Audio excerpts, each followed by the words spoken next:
Hey guys, it's Jake here with Jake's Trap Line.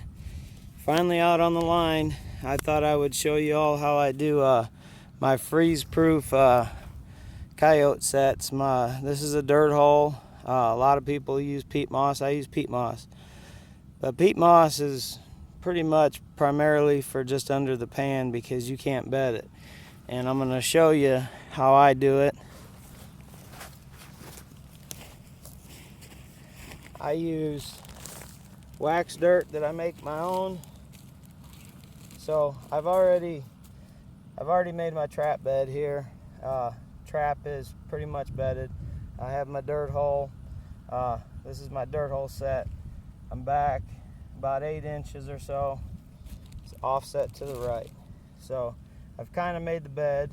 I'm going to lift the trap out. I already have my cushion spring and everything bedded down in here with my dirt anchor, and I just take my wax dirt. I like to use sand. Sand works real well, no rocks. I make my own wax dirt. Take that wax dirt, just kind of push it around. And then you take your trap here and you push it back into the bed you made, and that wax dirt just coats that dirt hole that you made, the trap bed. Okay, it's still loose, that's okay. Well, push that wax dirt back around there. Take your hand. This is how I do it, folks.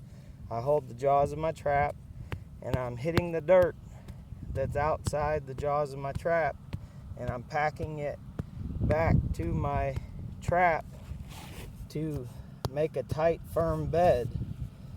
And after I do this, I'll show you here in a second why I'm doing this. Don't hit your trap, just hit the dirt that's around the trap. And you're packing that dirt up to your wax dirt. We're making a firm trap bed here. You just kind of push that dirt back. It's alright if you get a little bit in your wax dirt. It ain't gonna hurt. Want to try to clean out from under your pan. Now look, see, I can push on that trap and that trap don't move. And if it does move, you need to pack it in a little better, because if that coyote steps on it, that coyote's going to shy away if that ground moves. Okay, I think we're pretty good there. A couple clumps. Okay, now you just take the remainder of that dirt and that little hole you made around there. You want to push that dirt back in the hole and pack this down real well. Because them coyotes, if they feel that ground move, they're going to back right off of it, or a fox. So you got to make sure. Take your hands, take your time, make sure you're wearing gloves. These are clean gloves. These are only used to make clean sets. Pack that dirt really well. I see a lot of guys, they're using peat moss and they're trying to bed the trap in peat moss. And guys, you can't bed peat moss. No matter how much you try to pack it down, that peat moss is just going to be spongy. And if it's spongy and that coyote steps on it, you lost that coyote. You might get lucky and you might catch one. But this is how I do my freeze-proof set. I take one handful of peat moss, set on the trap. I sprinkle a little down the hole to make sure they smell that smell in the area.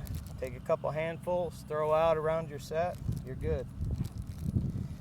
It's a nice organic plant matter smell, but you want to make sure and to only use that peat moss under the pan of your trap. See, and that's going to prevent any dirt or rocks getting underneath that pan or moisture under that pan and freezing it from working. It's alright to have just a little bit fluffed around your set, but you want it primarily underneath the pan of your trap. Alright, now we're going to take more wax dirt. We're going to cover, put a little down the hole, make sure everything smells the same in the area, and we're just going to push back over top. Find your pan. My pan's right there. Just kind of level it out. Same thing again. Pack the dirt down. pack your dirt down. And what I do is I kind of blend this wax dirt in with the dirt that's around it. You know, I'll take my sifter, I'll grab some extra dirt, a little bit extra dirt, shake around, blend it in. But that wax dirt is primarily just to ensure that that trap will fire. If it freezes tonight, it's supposed to get real cold. And you just keep repeating until you get your trap bedded really good. You want everything nice and tight. I take my time. I don't get in a hurry, because you get in a hurry, you make a crappy set, and it don't pay off. You want to make sure you can take